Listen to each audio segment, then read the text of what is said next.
what's up mga paps, mga idol. Isang mapagpalang araw po sa inyo lahat dyan, mga Karusi Plus GT 150. At nawa po tayo nasa mabuting kalagayan sa mga sandali nito.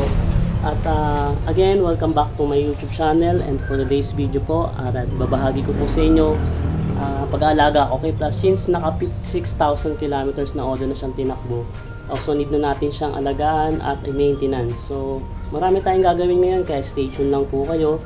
At ibabahagi ko sa inyo kung paano ko alagaan si Plus. Unang-una, magpapalit tayo ng langis. Since naka 1,500 kilometers ang tinakbo niya sa araw-araw kong biyahe kay Move It, magpapalit na tayo. Yung pangalawa, maglilinis na ako ng aking throttle body. Since naka more than 10,000 kilometers ang tinakbo niya since nung last na naglinis ako ng throttle body. So kailangan na natin siya linisin. Ang dahilan mararamdaman natin yan kapag namamatay-matayan tayo. So required na natin siyang linisin yung ating throttle body at yung tatlong kanyang sensor doon. And then magpapalit na rin ako ng kanyang fuel filter doon sa injector. So importante yan. So sa Rusi natin siya nabibili at wala nang bibili sa aftermarket. At pangatlo, magpapalit na tayo ng chain roller set at sprocket set of sprocket set. Chain roller tsaka sprocket. Yan, PSR brand ang aking binili ko siya sa Post Motorcycle Warehouse sa Quezon Avenue. At ang pang-engine sprocket 14 teeth. At ang pang-rear sprocket natin na binalik ko sa stock na 45. So doon lang tayo sa torque, o hindi tayo after sa speed kasi lagi tayong may angkas na mabibigat. So tara, samahan nyo ako at papakita ko sa inyo paano natin alagaan si Plus. At kung mahal yung motor ninyo, ang sikreto lang dyan, alagaan natin sa maintenance. Huwag natin pabayaan. Kung may nararamdaman tayong mga bagay na hindi maganda, kailangan natin patagalin upang hindi lumala ang sira. Tara mga paps, mga idol, stay tuned lang kayo. At kung bago ka pa lang sa channel na to, huwag mo kalimutan mag-subscribe, pindutin ang notification bell, at i-like mo na ang video at share mo kung nagustuhan mo. God bless you all mga paps, mga idol.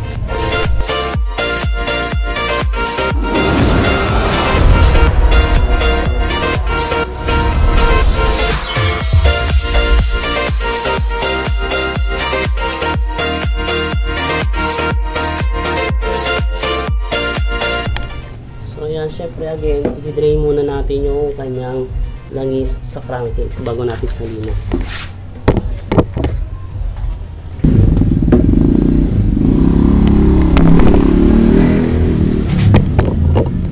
Ayan, so again, i-drain tayo.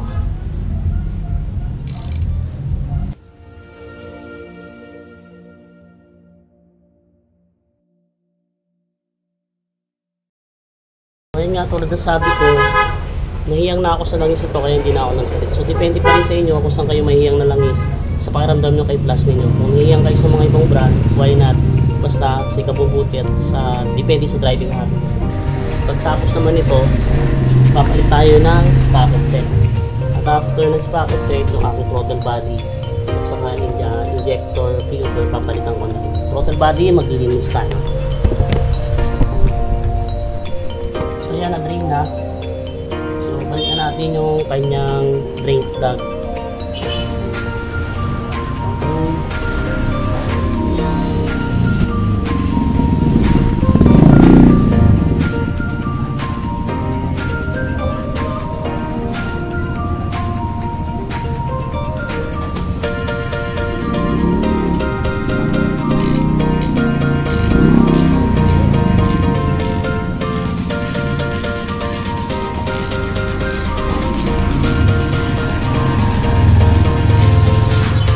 Just a reminder po sa inyo, parang hindi kayo masirakan dito ng yung bolt sa drain plug. Huwag mo masyadong pinsan. Kasi pagkaan lagi yung tulog na nakikita nyo, pag-ulog sa yung inyong nut dyan.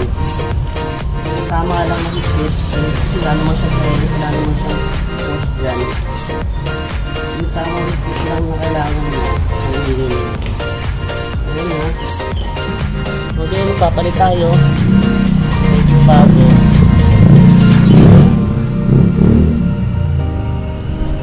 Sasali natin doon sa ramp. So again, ang langis po ni Plus ay 1 liter. Since meron akong radiator, o meron ako oil cooler, plus additional 125 ml. So 1 liter and 125 ml, 1.125 ml na langis.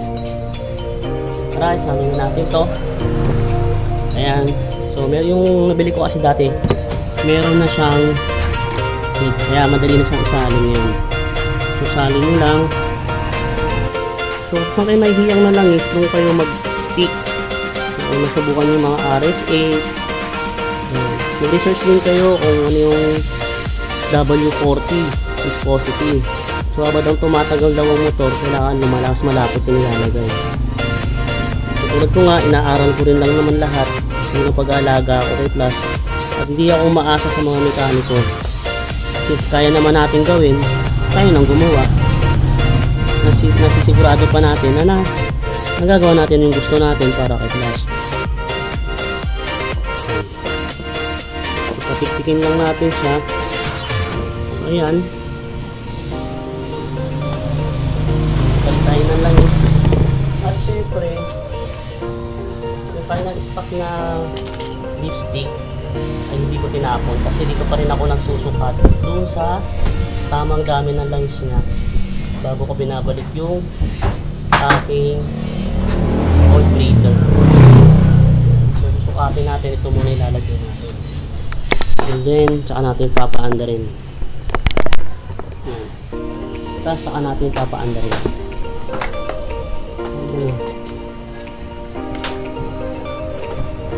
So again, 56,139 nag-change oil ako. So after 1,500 ulit, tsaka ako lang mag-change oil. So nireset ko na yung clip niya, doon ako nagsusukat. Kaya importante talaga na maayos yung speedometer dahil doon kayo nagbabase sa change oil at sa mga ibang maintenance din. So tara, buksan natin.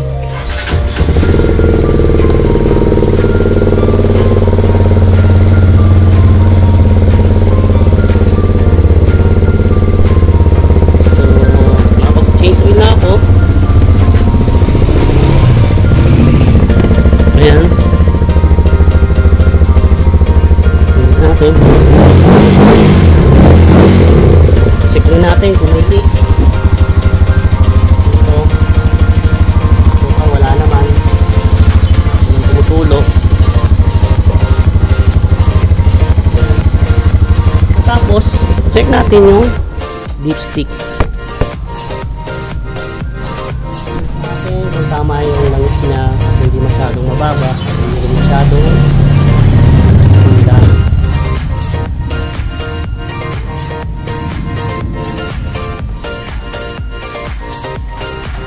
So, tama-tama lang siya, nasa middle siya. Kung papansin nyo, nasa middle yung langis. Ayan. So, okay na okay siya. So, kung kulang yan, dapat dagdagan nyo. Since ako kasi yung aking oil cooler, may naka-stack man langis doon. So, usually 1 liter na lang ilalagay.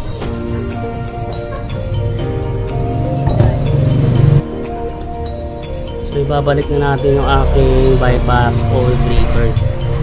So, malaking tulong din to para makahinga ng maayos yung kanyang makina. Kita nyo, no?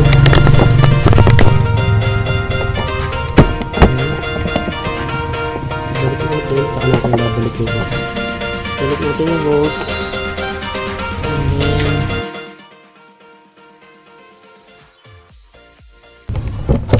again mga paps, sa mga nagtatanong po pala dito sa aking ginawang step grill kay Plus.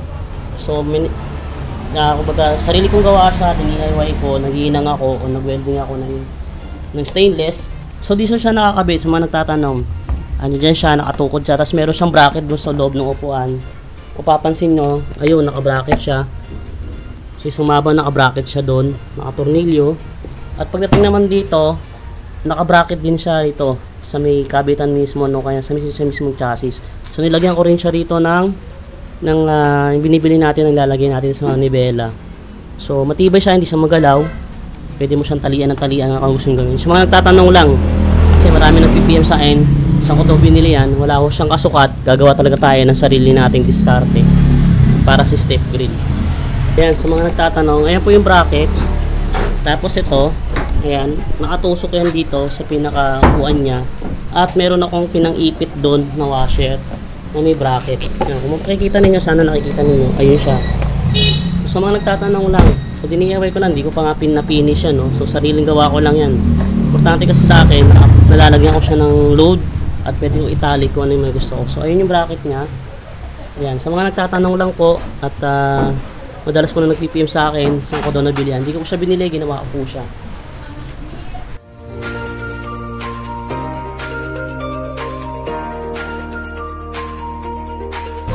Siya, nakikita nyo, ayan, ganyan lang siya kasimple. Ito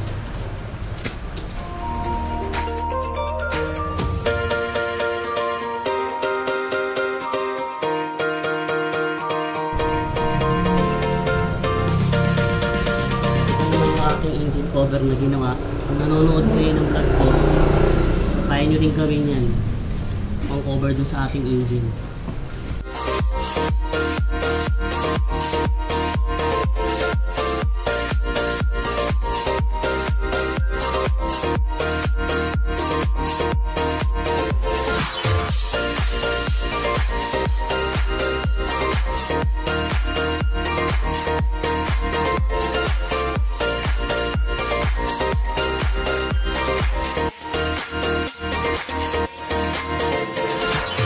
So babaklasin natin yung throttle body at saka magpapalit na ako nito.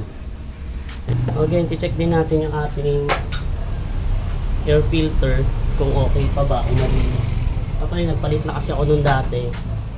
So nasa atin talaga yung susi kung gusto nyo huwag sumakit ako ng flash.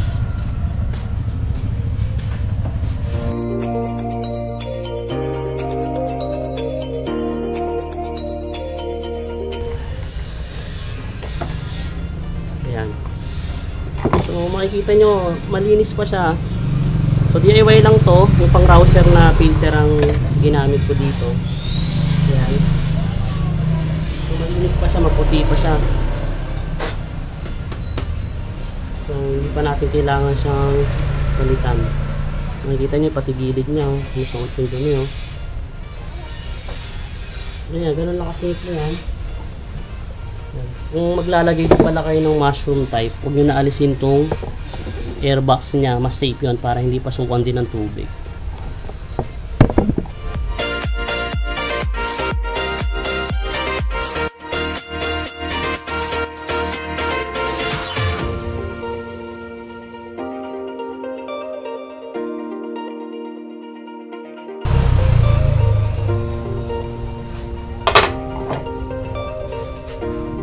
Yung sabi ko, pag ginaklas nyo, ilinis na. So ito yung bracket ng upuan. So dyan ko nakakabit yung ating step grill. Hindi ko siya pinakapit. Wala siyang galaw, okay na okay siya. Sabi mo na nalit itong cover ng filter.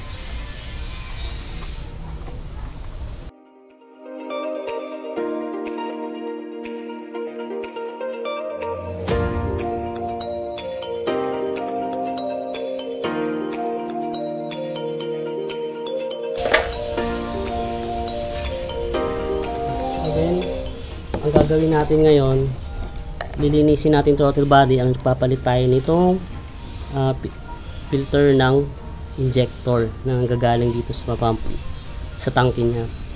So, every 20,000 ang palit niyan. So, nagpalit ako dati ng 20,000. Ngayon, naka 54 na ako, more than 20 na yung tinakbo niya. So, 24 na nga, papalit na ako.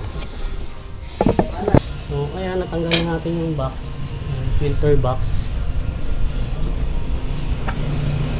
Napakadumi. Imagine niyo yung dumi na yan papasok ko sa makina kung wala akong maayos sa filter system. Ayan yung filter box nya, kasing stock pa rin.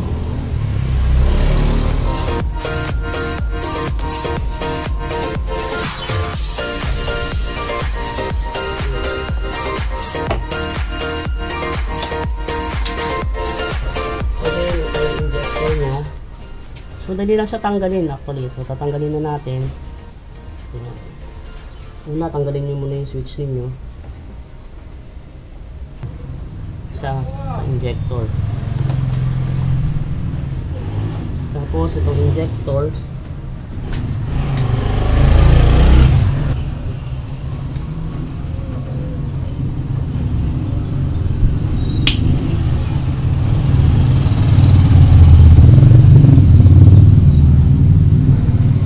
Ayan, papakita ko rin sa inyo yung buga na injector. Tulad ng sinabi ko dati, pwede kayo mag-check ng inyong injector kung goods pa siya o hindi, o barado o hindi, by visual.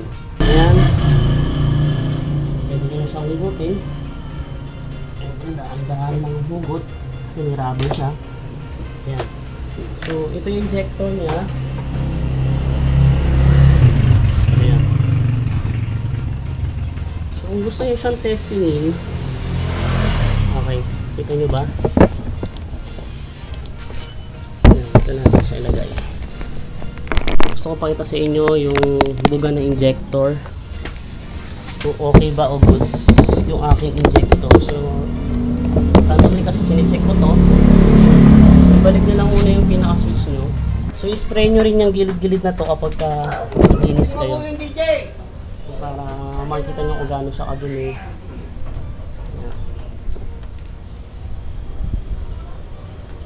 So, balik nyo lang yung switch muna para matesting natin. Ayan. So again, bubuksan ko siya para makita nyo yung buga nung kanyang buwan natin. Actually, pinakita ko na to dati para lang kayo magkaroon kayo ng idea paano ko sinicheck yung aking injector kung barado o hindi.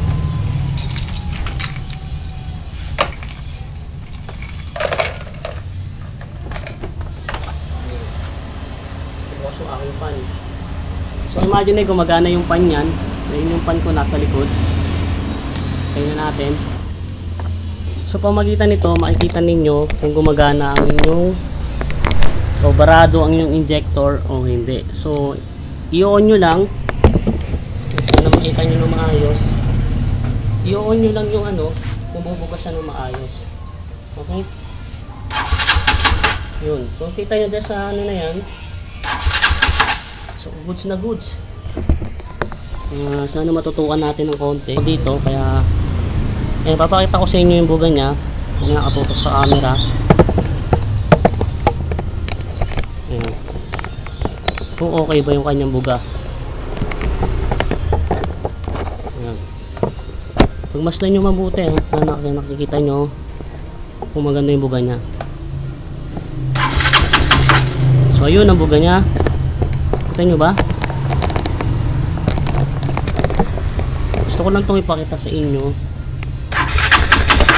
So goods na goods siya, hindi siya barado.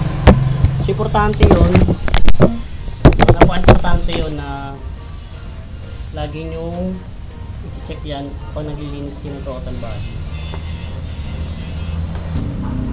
So ito nga, magpapalit tayo ito ngayon. Yung sabi ko sa inyo, so sa Rusi lang kayo makaka-order nito. So naganap ako sa iba, wala siyang available, wala siyang pareho sa aftermarket. So papalitan na natin siya ngayon kasi naka 20,000 na yung tinakbo niya. Palitan na natin siya ng bago.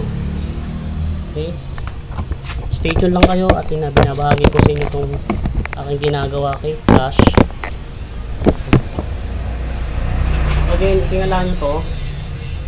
Ayan. Para speedin nyo lang to para magugulo. May konti siyang, again ikakabit na natin to. So again meron siyang arrow. Ayan, yung arrow niya dapat yun yung papunta dun sa ating injector. So ikabit na natin siya. Ayan.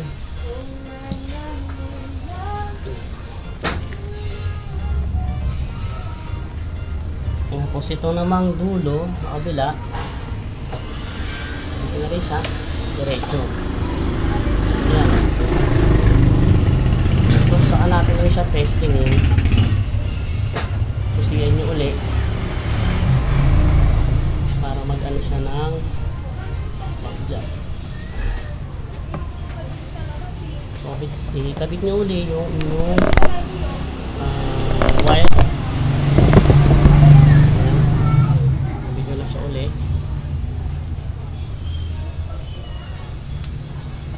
Tapos tsaka natin testingin. Pusin nyo muna para magano yung pump.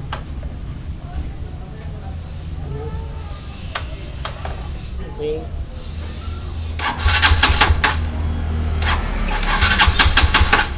So sana nakikita nyo ba? Okay na siya ulit.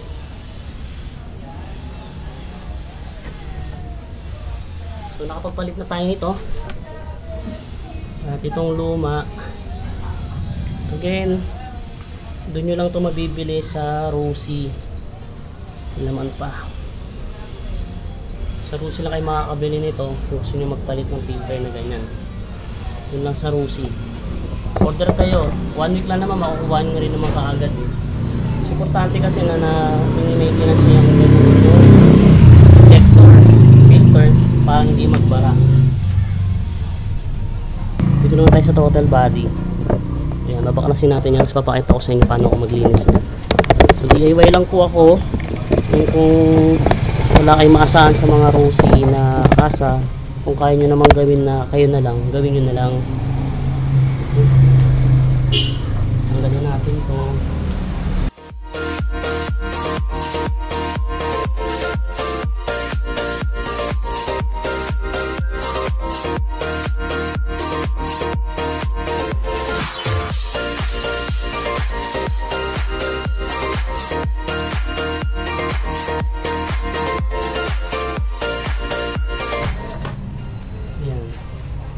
So, ito yung throttle body niya.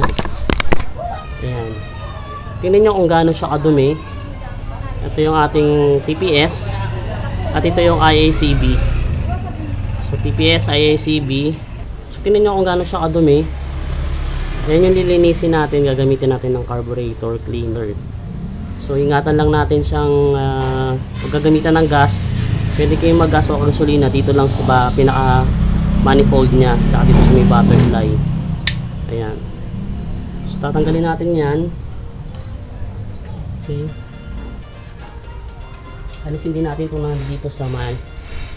So, alisin natin ito. So, mapapansin nyo kung gaano siya kadumi. So, nakikita ninyo ha. Sinishare ko lang po ito. Gaano kadumi.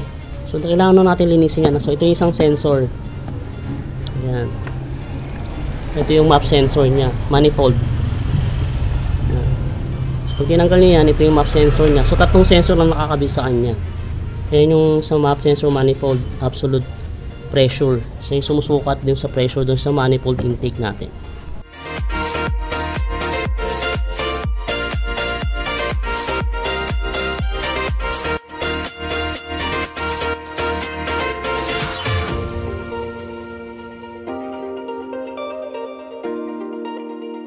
So, then, mga paps, ito yung manifold o map sensor niya. So, tingnan nyo kung gaano siya karumi. Gaano siya karumi. So, kailangan talaga natin ito nililinis. Okay? Samahan nyo ako. Linisin natin dito. So, again, tulad ng sabi ko, ito yung map sensor. So, alisin lang ninyo to.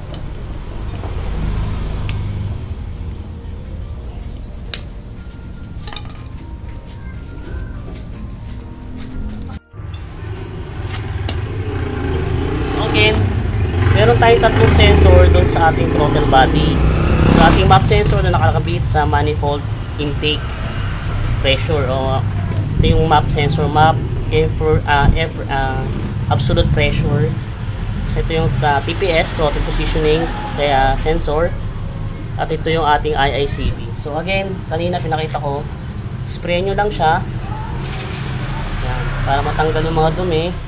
Lalo doon sa mga kabitan ng kanya na tatsakan yung waswas na ganyan para matuyo. Yan. Yun din sa IACB, yung pinaka-spring niyang ganyan, spray nyo para matanggal yung dumi doon sa loob. Yan. Tapos iwas-was ninyo para matanggal yung dumi. Ganon din sa ating etong ating TPS map sensor. Yan. So, meron siya ng tip doon sa dulo. Spray nyo yun para sa malinis ng mabuti at yung kabitan ng wire. Wash-wash nyo. Yan siya matuyo at huwag yung gagamitan ng brush. Kung papansin nyo kung gaano kadumi yan, ayan. Kasi ito, throttle body, sprayan nyo lang siya, ibukan nyo yung butterfly. Yan. Hanggang sa malinis nyo siya. Iwas-was. So, ganito nyo, 2 beses yung gagamitin, so hindi siya sayang. So, kung mabili kayo, huwag nyo magbigay sa Rusi, kunin nyo pa rin, iuwi ninyo. Kung nagpapalinis kayo sa Rusi. Sprayan nyo lang yan. Nakita nyo kanina kung gaano siya kadumi. Ito siya ngayon, kung gaano siya kalinis. Ayan. Sprayan lang natin siya. Gamit tayo ng malinis na basahan. So, ganyan na siya.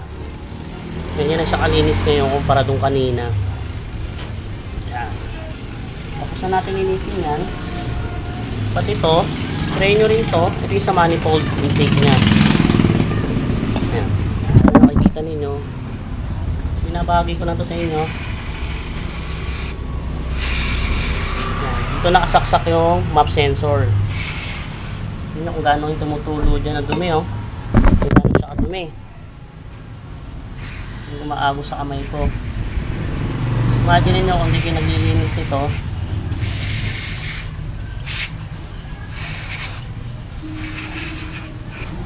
Malinis na natin yan. Manifold intake. O, ito yung manifold intake.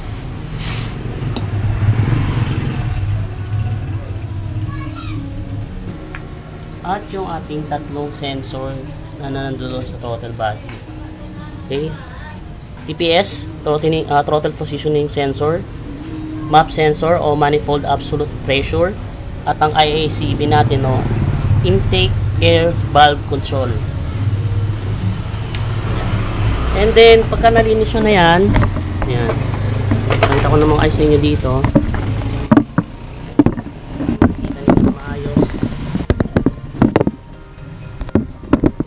Rin yung mga kable. Nilitan ninyo to para malinis yung mga connector niyo dyan. Spray nyo to kasi dumudumi yan eh. Pagka hindi nagkakaroon ng magandang contact. Again, spray nyo yung mga kable ninyo para malinis siya.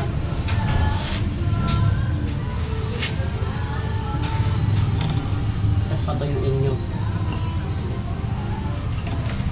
yung ating mga sensor sa throttle body. Again, patuyuin nyo muna ng maayos para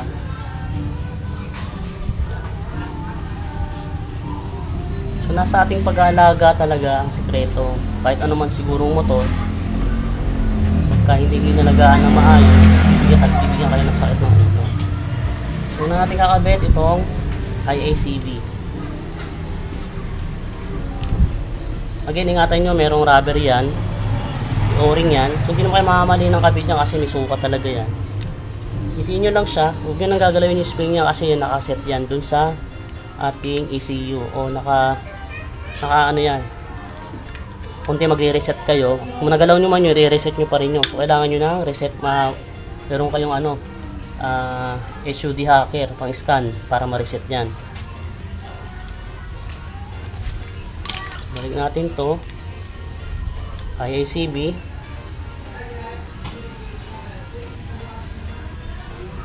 Kailangan sobrang higpit. Okay, so nakabit na natin IACV, ang ating TPS throttle positioning sensor. Siya yung nagsisensor doon sa buka ng ating TPS. Sa akin 3 years na, wala pa naman nagloko dito sa mga sensor na to. So I feel thankful naman. Kasi hindi ako kagastos ng malaki. Mahal din yan pagka bibili ninyo.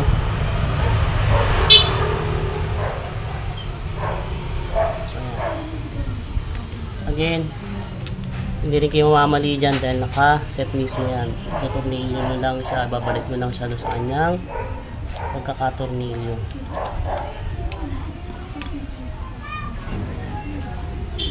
Pagtapos ng nga nito, gagawin ko pa yung aking sprocket set. So 3-in-1 yung ginawa natin ngayon. So hopefully nakatulong sa inyo, sa mga nagdi-DIY dyan, o kaya may mga problema dyan sa kanilang flash. Alagaan nyo lang si flash, hindi bibigyan ng sakit ng ulo nyan.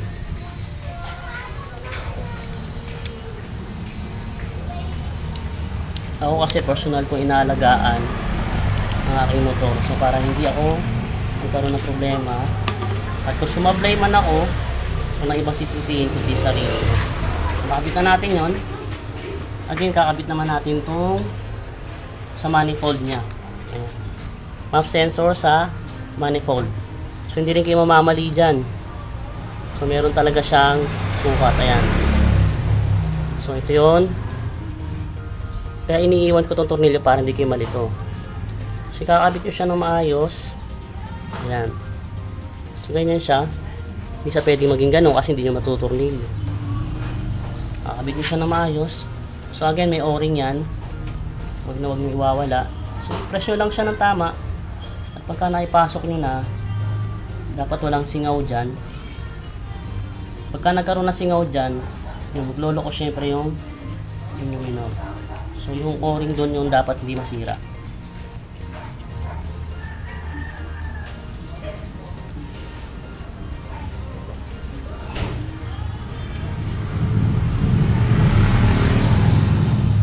May o-ring din tayo dito na huwag na huwag nyo mahayaang masira. Masira yan,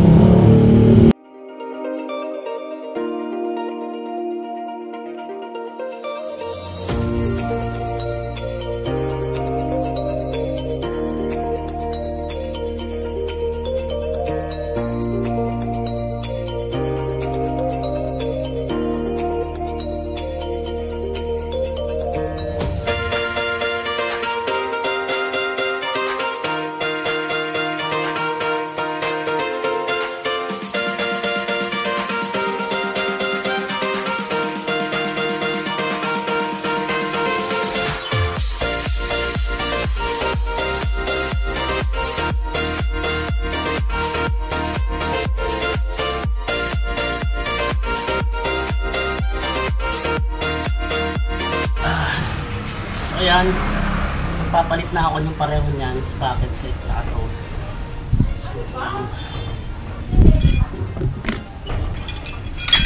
Tingnan natin yung ating ano yun ha.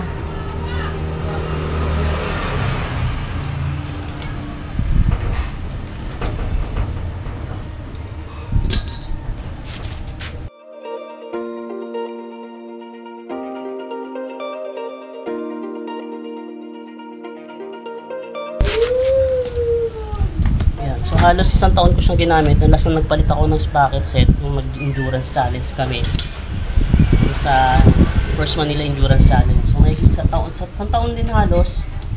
Ayan. So papalit na tayo ng bago. So ginawa ko ang brand TSR. So ang size ng ating sprocket ay 428H. So yung H heavy duty. Tapos yung kanyang length ay 132. Ginawa ko kasi kasi malaki yung aking sprocket na ilalagay sa likod. So pang sprocket na kapareho niya, kasi dito yung YL2GP o GF o yung pang Yamaha RS100 ng Yamaha. At ang engine sprocket niya, ayan, ang 14 feet ang kinuha ko pang TMX Alpha. So again, tuloy tayo.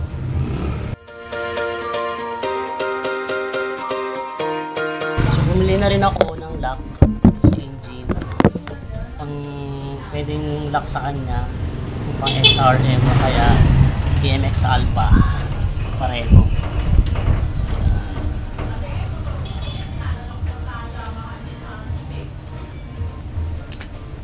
Ito yung lock no. So since hindi pa naman siya sira, pero magpapalit na ako ng bago. Para isang set yung palit ng bago. So yan. Tingnan natin to, yung itsura. Sobra na siyang tulis.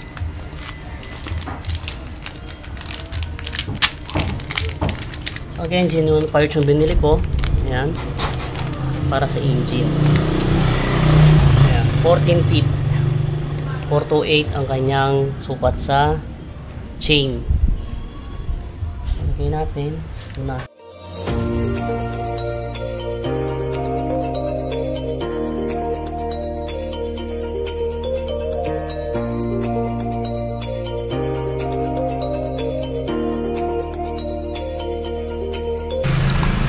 Ayan, nakapagpalit tayo ng engine. So, ito yung luma. Ayan. Ito yung bago. Ayan, bago pa siya, hindi pa siya nabubuksan. Bago ko pa ikabit, kakabit ko muna yung bakit sa likod.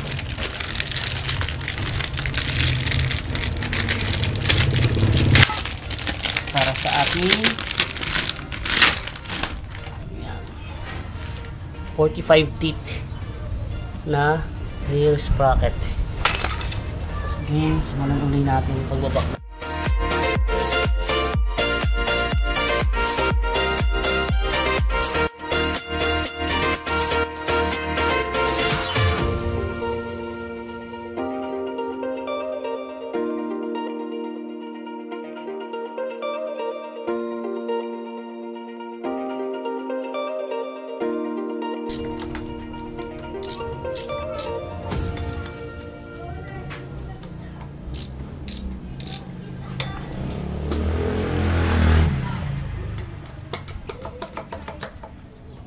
Siya natanggalin na sa kanyang pinaka kasi masuno na natin ito.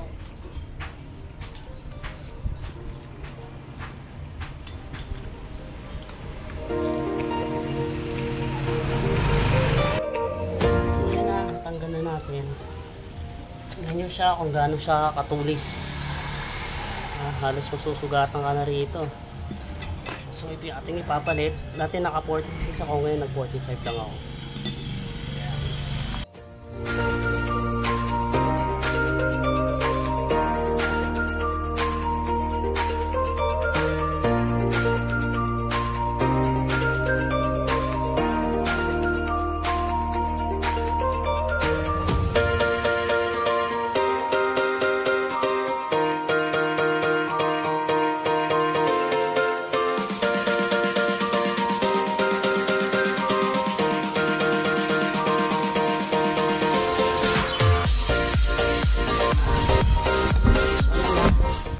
Palitan ko na siya.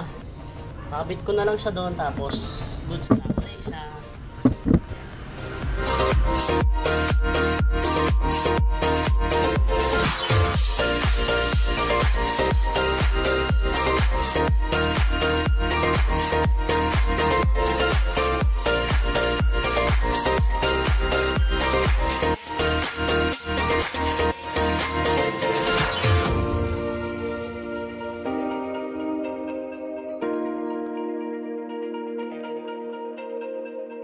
Ikakabit naman natin ito.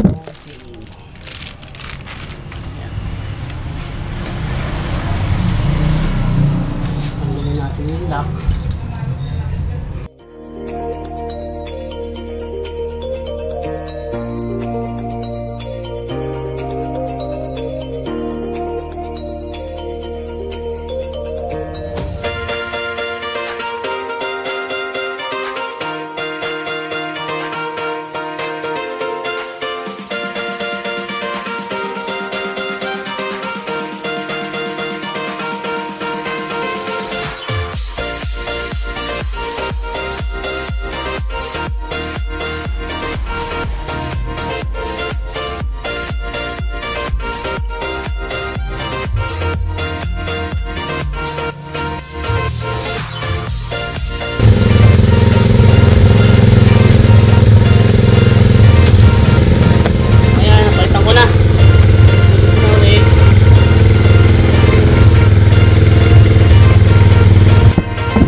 mga paps, ayos na.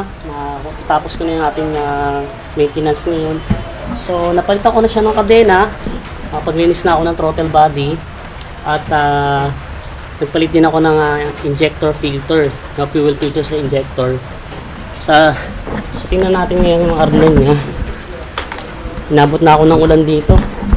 Kaya medyo madilim na. So, ayan, naka 56,131, 39 kilometers na tinakbo ni Flash. So far, so good. So, sa unang initial setting niya, mataas ang minor. Kung sayang bababa, huwag kayo mabahala pagka binuksan nyo, mataas ang minor. So, ito tayo ng kadena. So far, so good. Yung voltmeter with charger. Ayan. So, bumaba na ng 1.5 yung kanyang minor. Yung engine error. Ayan po.